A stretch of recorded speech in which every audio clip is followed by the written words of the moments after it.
Hi. My name is Jean-Marc Lulin. I'm working for Azimuth Exploration. We do exploration in Quebec. The company is really specialized in large-scale data processing in order to define good targets and to narrow down to the very, very best target at the scale of a large surface area. We are doing a lot of data processing. Of course, this is a key word for us. I put together some very raw ideas about the mineral exploration crisis. Maybe the first point that we could address are decreasing discovery rates related to some kind of mineral resource depletion, or are we close to a global peak metal? Of course not. 2 points which may address the question about peak metal. The first one, a very small proportion of the crust between surface down to 2,000 meters at least has been explored, even in mining region. And there is a lot of unexplored volumes in the crust, and there is no way that we are facing a decreasing of discovery potential. More importantly, many large discoveries are incremental discoveries close to already known deposits. And these discoveries are made very often after years of exploration and mining. It's very surprising. How can we explain the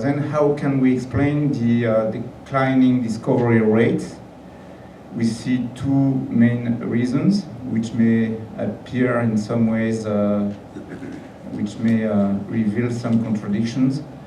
The first one is the increasing maturity per se in a given mining region. Deposit responding well to a given technology tends to be all discovered through time, and capacity to make discoveries dramatically decreases with increasing depth. And this is a key point. Maturity is adverse to successful exploration. The other point in which we strongly believe, a phenomenal increase in data production creates by itself an enormous amount of potential targets, but we have to say that current processing capabilities and processing concepts have not been focused to discriminate between good targets corresponding to potential mines from barren ones, which is noise. In one sentence, we can summarize quantity of targets is the enemy of quality. The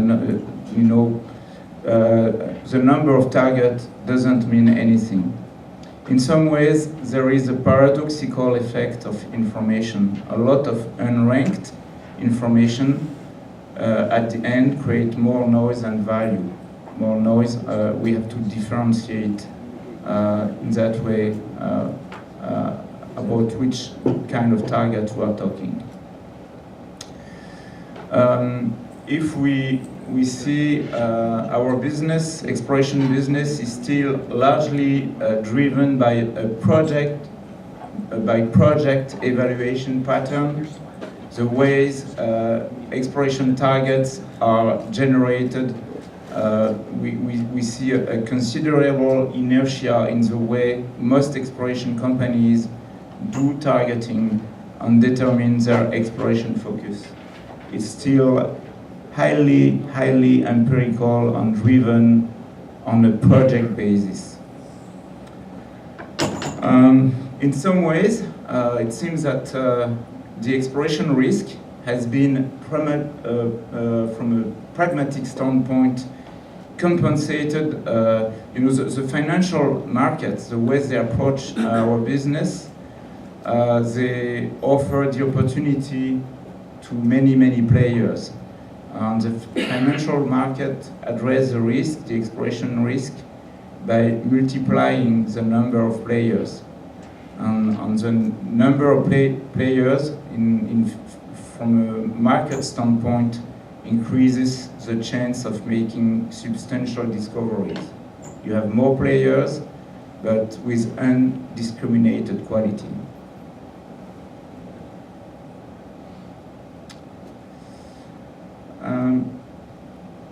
Again, it's another idea. We may often forget that an anomaly doesn't necessarily correspond to a target. The same relationship applies between a target and a prospect. There is no transition, automatic transition between a target and a prospect discovery, between a prospect discovery and an ore body, between an ore body and a mine, and between a mine and a highly profitable mine. There are always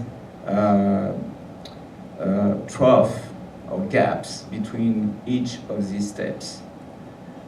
And this may be helpful to identify absolute key criteria which may lead to recognize at a very early stage potential mines, even at the anomaly stage.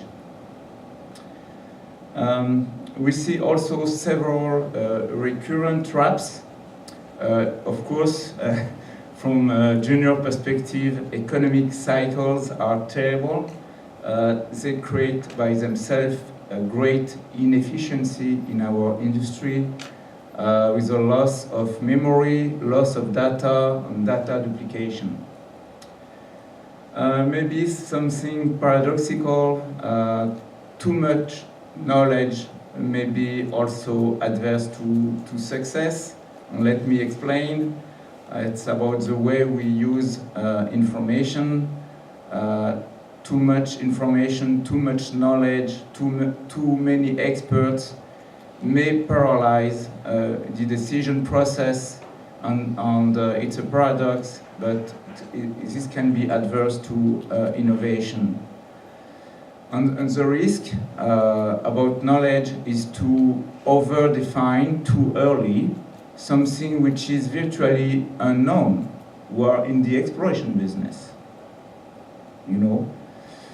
And finally, we work with three key ideas in which we believe. The first one, we believe that understanding maturity is critical, because this leads to adopt an adequate exploration approach. Per se, in a proven mining region, efficiency of a proven exploration technology tends to dramatically decrease through time, because at some point, all deposits responding well to such technology are discovered. And if you stay with the same successful approach used in the past, you fail. And for this simple reason, in a mature camp, innovation is crucial. And of course, it's not restricted to a mature camp, but in general. The second idea in which we believe the way data are processed is also critical. Especially at regional scale or even at a country scale, it's really critical. In general, we see very poor data integration, and the way we work, we try to define a quantitative relationship, a measurable relationship between a combination of parameters on known deposits. And we try to extract this relationship to build predictive maps and predictive models for exploration. And this has an impact on the overall exploration risk. And the last idea is the endowment concept. Mineral resources are not equally distributed, and area selection criteria at global scale are crucial, and it's important to define like simple concept like metal weight per square kilometer, metal weight per cubic kilometer, and main ore controls. And even with these main ore controls, if we know them, we will be in a much better position. Thank you.